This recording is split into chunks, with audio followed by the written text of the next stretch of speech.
South ఇండియాలోనే the biggest flagship sorry store మన Varahi silks ఇప్పుడు మన విజయవాడ ఎంజీ రోడ్ లో December 4th గొప్ప ప్రారంభం. కరప్షన్ కి కేర్ ఆఫ్ ముక్కంటి ఈశ్వరాలయం అనేది ఉండిందన్న నాకు నీకు లెక్క కావాలంటే స్వామి బెస్ట్ అనే రకంగా ఉండింది.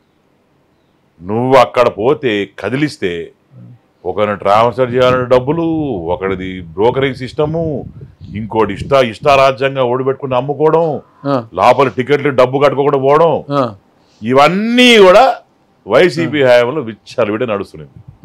వైసీపీ టైంలో మాకిచ్చిన తర్వాత వైసీపీ టైంలో స్వామివారి ఆదాయం దగ్గర 80 నుంచి యావరేజింగ్ 80 నుంచి 90 లక్షలు ముందుకు వెనక్కి పోయాయి. ఈరోజు స్వామివారి ఆదాయం 2,50,00,000 నుంచి 3 కోట్లు టచ్ అవుతాం. 16 నెలల్లో ఎలా చేశారు? పాపాకులు పెరిగారా? ఫుట్ఫాల్ పెరిగిందా? లేకుంటే ఇంకేం రకంగా దేవుడి పైనుంచి పడుతున్నాయా డబ్బులు? మరి ఏ విధంగా ఫస్ట్ వచ్చిన వెంటనే కరప్షన్ కట్ చేశా. ఎలా దేవుడు ఉండిలో తప్ప మిగతా డబ్బులని నాదే అన్ని రకం పాత పాలకుడు. ఎక్కడ కూడా brokering system first and four నేను కాన్సెప్ట్ చేసింది నెంబర్ 1. వీళ్ళు 500 తీసుకుంటారు బయట మనిషికి. దళారులు ఎక్కువ ఇక్కడ.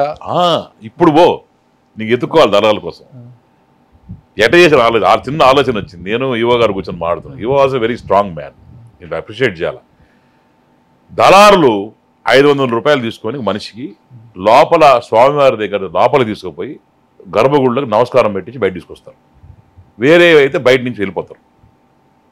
నేను ఒకసారి యువ గారు కూర్చొని మాడతా ఈ దళాన్ని ఎట్లా ఎంత అంతం చేయాలా, ఎవడు పెట్టిన పుట్టగొడల వరకు పుట్టుకొస్తున్నారు, వాళ్ళని పాపాలంటే వాళ్ళ కావట్లేదని ఒక ఆలోచనతో ఎందుకు టెంపులే దళారు కాకూడదు, 500 మనమే తీసుకుందాం, 500 టెంపుల్ తీసుకొని మనమే టికెట్ ఇంట్రొడ్యూస్ చేసి మనమే డైరెక్ట్గా వస్తే ఇప్పుడు మీరు వచ్చారనుకో 500 టికెట్ తీసుకొని లోపల పోయి స్వామివారి దర్శనం చేసుకుని రా, ఇంతకుముందు లేదు అది అనే ఆలోచనతో why can't temple also be a mediator for the ఇదని చెప్పి 500 రూపాయల టికెట్ ఇంట్రొడ్యూస్ చేసి మేమే తీసుకుపోయి ఒక పిఆర్ఓ పెట్టి వాళ్ళు రాయల్గా తీసుకుపోయి లోపల స్వామివారి దర్శనం చేయించి లోపల శతకం పెట్టించి అక్షంతలు వేయించి పంపిస్తా ఉంటాం. 500 టికెట్ తీసుకుంటే 500 టికెట్ ఎలాంటి సిఫారసు అవసరం లే, 500 టికెట్ తీసుకుంటే చాలు. 11.5 crores ఆదాయం వచ్చింది ఒక సంవత్సరంలో. 11.5 crores ఆదాయం. ఏది ఈ టికెట్ ఆలోచన ఇంట్రొడ్యూస్ చేసిన తర్వాత 11.5 crores అంటే నియర్ బై 1 CR అంటే 95 lakhs యావరేజింగ్ 99 లక్షలు పర్ మంత్. ఈ డబ్బులు అంతా పోతున్నాయి కదా బ్రోకర్ సిస్టమ్. ఇప్పుడు కూడా ఉన్నాయి బ్రోకర్ సిస్టమ్. అంతా ఇరాటికేట్ చేసాను, అంతా మూసేసాను అంటలా. ఇంకా 10-20% క్లోజ్ చేస్తున్నారు. ఇది ఏం చేస్తారు? Coming to the point. ఇది ఏంటంటే ఎట్లా క్లోజ్ చేస్తున్నారంటే క్యాష్లెస్ సిస్టమ్ చేస్తా ఉంటారు. మొత్తం తిరుమలలో ఏ రకంగా అయితే తిరుమల మీరు పోయినప్పుడు ఎక్కడన్నా డబ్బులు ఫోన్ పేనో గూగుల్ పేనో పేటిఎం టైప్లో ఉంటుంది. ఇది సిస్టమ్ చేస్తూ ఉంటాం. 11 కౌంటర్స్ ఓపెన్ చేస్తూ ఉంటాం. మొత్తం బార్కోడ్ని పెడతా ఉన్నాం, QR కోడ్స్ పెడతా ఉన్నాం. ఇప్పుడు ఏ రకంగా అయితే నాలెడ్జ్ ఎటువంటి చూడండి, అది చదువుకునే ఆలోచన. QR కోడ్స్ పెట్టినప్పుడు ఫర్ ఎగ్జాంపుల్ మల్టీప్లెక్స్ థియేటర్ పోయినావు ఎప్పుడన్నా? పోయినప్పుడు QR కోడ్ స్కాన్ చేసుకొని టికెట్ కావాల్సిన సినిమా కొనుక్కుంటూ ఆ వాట్సాప్ నీకు టికెట్ వస్తుంది, వాట్సాప్కి వచ్చేస్తుంది, లేకపోతే మెయిల్కి వస్తుంది, తీసుకొని సినిమా చూస్తాం. అదే రకంగా కాలర్స్ ఇంట్రొడ్యూస్ చేస్తాం. QR కోడ్స్ పెట్టేసుకొని స్కాన్ చేసిన వెంటనే ఇమీడియట్గా నువ్వు ఆ గూగుల్ పే చేస్తావు. 100 రూపాయల టికెట్ 100 రూపాయల టికెట్, 500 రూపాయల టికెట్, నీకు రావుకేతు పూజ కావాలి రావుకేతు పూజ, ఇంకో పూజ కావాలి ఇంకో పూజ, బ్రహ్మాండం చేసుకొని హ్యాపీగా నీకు డైరెక్ట్గా వచ్చేస్తుంది. నో దళార్ సిస్టమ్. పోయావా, స్కాన్ చేసావా, సెల్ ఫోన్ డిపాజిట్ చేసావా, వెళ్ళావా, దర్శనం చేసుకున్నావా, సెల్ ఫోన్ తీసుకున్నావా, మంచి ప్రసాదం తిన్నావా, వచ్చావా. Easiest way, as if you're boarding a flight. సింపుల్గా బోర్డింగ్ పాస్ తీసుకున్నావు, వెళ్ళావు, ఎక్కావు, దిగావు, వచ్చావు. ఈ రకంగా మధ్యలో ఎక్కడ దళార్ సిస్టమ్ లేకుండా ఇంకా వచ్చే ఐ థింక్ ఇంకొక 1.5 months రెడీ అయిపోతుందన్న. మొత్తం రెడీ అంటే సిస్టమ్ రెడీ చేస్తాం. 1.5 months ఉంటుంది. ఇదొక ఎత్తు. సో అక్కడ క్యాష్లెస్ టోటల్గా అరేడకడ అయిపోద్ది. లోపల పోతే ఇంతకు ముందు నాకు గుడ్డి దీపం, అసలు టెంపుల్ లావులో చీకటి, చిమ్మ చీకటి కనిపించకుండా ఇటుండింది. నేనేం ఆలోచించిన ఎట్టనా సరే ఇది మార్చాలని చెప్పి మొన్న శివరాత్రికి మహేష్ గారు అని చెప్పి ఏఎంఆర్ మహేష్ గారు మన బంధువు దగ్గర మిత్రుడు ఏఎంఆర్ కంపెనీ వాళ్ళు ఆయన నాకు ఫోన్ చేసి, సుధీర్ నేను ఈసారి స్వామివారికి పూలు మొత్తం నేను పెడతాను, పూలు మొత్తం నేను స్పాన్సర్ చేస్తాను, ఎంత అవుతుంది అంటే అది 60 లక్షలు 70 లక్షలు అవుతుంది స్వామివారికి పూలంతా. నాకు ఒక ఆలోచన వచ్చింది. నేను ఫోన్ చేసి, అన్న నువ్వు పూలు స్పాన్సర్ చేస్తాన్నావు కదా, పూలు ఎండిపోతాయి, నీ పేరు చరిత్రలో ఉన్నట్టు చేస్తానని చెప్పి ఒక 1 crore డొనేట్ చేయండి స్వామివారికి అని చెప్పి ఈ విస్క్రాఫ్ట్ వాళ్ళు ఉంటారు, ఐఫా అవార్డ్స్ చేశారు, కొద్ది పరిచయాలు ఉన్నాయి, వాళ్ళతో ఫోన్ చేసి బాంబే వాళ్ళతో మాడుకొని అక్కడి నుంచి పిలిపించుకొని వంశీ రెడ్డి అని చెప్పి మా ఫ్రెండ్ ఉన్నాడు, అతనితో కోఆర్డినేట్ చేసుకొని అది వాళ్ళందరూ కలిసి కూర్చొని ఒక లైటింగ్ ఏ రకంగా చేసే స్వామివారికి లోపలంతా ఉంటుంది అని చెప్పి ప్రతి పిల్లర్ ఎన్హాన్స్ చేసుకొని, ప్రతి పిల్లర్ దగ్గర వైరింగ్ లాక్కొని, ప్రతి పిల్లర్ దగ్గర లైట్స్ పెట్టించుకొని ఆయన ఇచ్చిన డొనేషన్తో ఈరోజు రూపురేఖలు మార్చాం లోపలంతా టెంపుల్, బయట మార్చాం అంత బ్రహ్మాండంగా. ఇది అయిన తర్వాత నాకు ఒక ఆలోచన వచ్చింది, ఎట్టన్నా సరే వచ్చే భక్తులకి ఏదో ప్రసాదం ఇవ్వాలి. ఇంతమంది ప్రసాదాలు లేవు, పాడు లేవు, పురస్కారాలు ఏమి లేవు. అసలు మీరు అన్నారు కదా ఆ టైంలో నెయ్యి గీ జరిగింది అంతా తిరుమల స్వామివారికి ఆ గలీజ్ని అంత ఇచ్చినారు, అది ఇక్కడ కూడా అదే నెయ్యి సప్లై చేస్తుంది. ఆ టైంలో అవంతా బ్యాన్ చేసుకుని చక్కటి లడ్డులు ఎవరన్నా వచ్చే ప్రతి భక్తుడికి 1 తింటావా 2 తింటావా తీసుకోమ్మా, ఇంకోటి కూడా తప్పే ఉంది తినండి అని చెప్పి మంచి వాళ్ళని పెట్టి పూజారులు పెట్టి అక్కడే వాళ్ళతోనే ఇప్పించి ఇది ఒక కొత్త కల్చర్ స్టార్ట్ చేశాం. మా చిన్నప్పుడు ఆయన చైర్మన్ ఉన్నప్పుడు పాత చింతకాయ పచ్చడితో పులుసాన్ని చేస్తాడు, అమ్మ రుచిగా ఉంటుంది అది. కరెక్ట్. నేను పెద్ద కొంచెం తినిపించండి.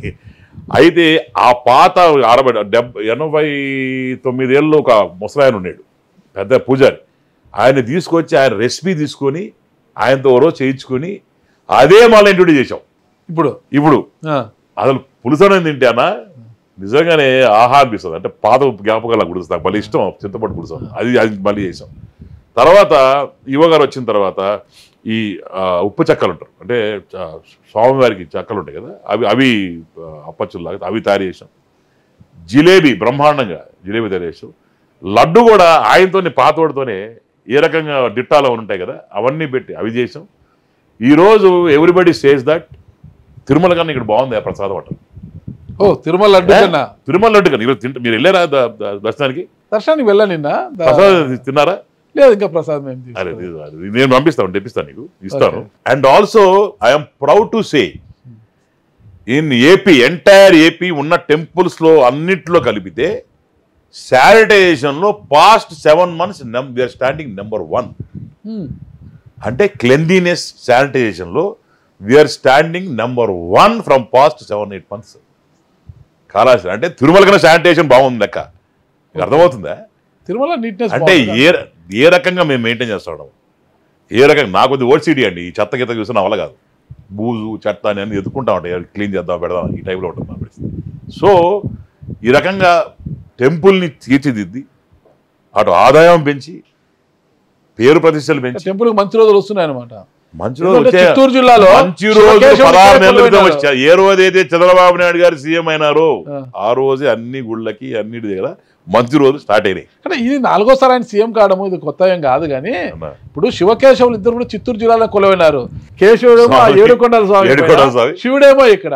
కానీ కొంతమంది వాస్తు పండితులు ఏమంటారంటే శ్రీకాళహస్తికి వాస్తు దోషం ఉంది అంటారు. దేవుడికి వాస్తు దోషం అనేది నేను నమ్మను.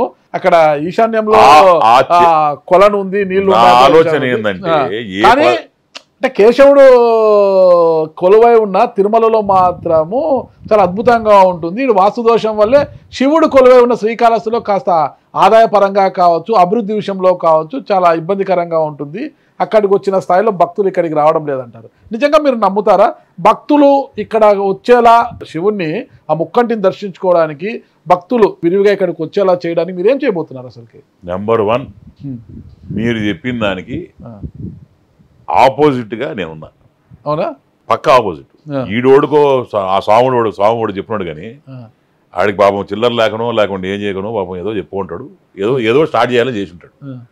లేకపోతే మా నాయన మా చైర్మన్ అయినప్పుడు 50,000 1,00,000 రూపాయలు ఆదాయం, ఈ రోజు 3 కోట్ల చిల్లర ఆదాయం నెలకు. ఎట్లా పెరిగింది అంటే భక్తులు లేడ, అంటే వాస్తు బాగాలేకపోతే భక్తులు ఎందుకు వస్తారు? వాస్తు బాగాలేకపోతే స్వామివారి డెవలప్మెంట్ జరుగుతుంది, వాస్తు బాగాలేకపోతే కాళాశ్రీ డెవలప్ అవుతుంది, వాస్తు బాగాలేకపోతే శివుడు ఉన్న ప్లేసు బ్రహ్మాండంగా డెవలప్ అవుతుంది, వాస్తు బాగాలేకపోతే కలంకారీ వాళ్ళు ఆడొస్తారు, వాస్తు బాగాలేకపోతే ఆడ పూజలు ఏడు జరుగుతాయి, వాస్తు బాగాలేకపోతే డెవలప్మెంట్ ఏడు జరుగుతుంది. వాస్తు బాగాలేకపోతే నేను కాళాశ్రీలో ఎమ్మెల్యే ఎన్నుకోతా, వాస్తు బాగాలేకపోతే ఇంక ఇవన్నీ ఎన్ని జరుగుతాయండి. వాస్తు అనేది మనం అనుకూలంగా మార్చుకునే తత్వం అంతే. అది బాగా జరుగుతుంది అనుకో, అది వాస్తు వల్ల కాదు, నీ టైం బాగుండి అంతే. వాస్తు బాగుండి నేను ఎల్లక మొన్న వాస్తు నిజంగా వాస్తు నమ్మకం అంటే నేను పోయిన ఓడిపోవాలా? మా తాతకి మీరు అన్నట్టు మా తాతకి చేసినాడు, మా నాయనకి చేసినాడు, నేను గెలవాలి, గెలుస్తూనే ఉండాలి కదా, మధ్యలో ఓటమి ఎందుకు ఉండాలి మాకు? ఇది ఏంటంటే అదొక వాస్తు, ఇవన్నీ లాజిక్స్ ఇవన్నీ కూడా ఒక వరకే అన్న. దాన్ని దాటితే దాన్ని వాస్తు అంటారు, పిచ్చి అంటారు నా దృష్టిలో. ఒక వరకే నమ్మాలి ఏదన్నా. నమ్మకాలు ముదిరిపోతే పిచ్చి అంటారు దాన్ని. ఓవర్గా చేశారనుకోండి దాన్ని పిచ్చి. ఇప్పుడు ఏదో స్వామికి తాడు కట్టినాడు, నేను ఇన్ని తాళ్ళు కట్టుకున్నాను అనుకో పొద్దున్న లేచినండి, ఇంకా అది పిచ్చి. అది ఇది ఏదో దిష్టి తాడో లేకుంటే ఇది పెట్టుకోండి ఆయన అంటే నేను చూడ రింగులు ఉండవు, అవే ఉంటాయి. అదొక తిక్క, అది పిచ్చి, అదొక పిచ్చి. అది వేసుకుంటేనే ఉంటది, అది తీసేస్తే ఓడిపోతారు, వేసుకున్నంత కాదు వేస్తాను. అది ఒక ఏదో కొద్దిగా సైకాటిక్ ఉంటారు కొంతమంది. ఇబ్బంది ఏం లేదా? నాకు మానసిక పరిస్థితి బాగానే ఉంది మీకు? బ్రహ్మాండం, దేవుడి దేవల్ల దేవుడి దేవల్ల మానసికంగా ఆర్థికంగా అన్ని పరిస్థితులు బాగా హ్యాపీగా ఉన్నా. దాన్ని టచ్ ఉంటుంది. నేను దాని తప్ప నేను అత్యాస లేదు అంటే అన్ని ఇచ్చేలా లేదు. ఏదో నా బతుకు నాది, నా పిల్లలు నాది, మా ఫ్యామిలీ నాది, నా బతుకు హ్యాపీగా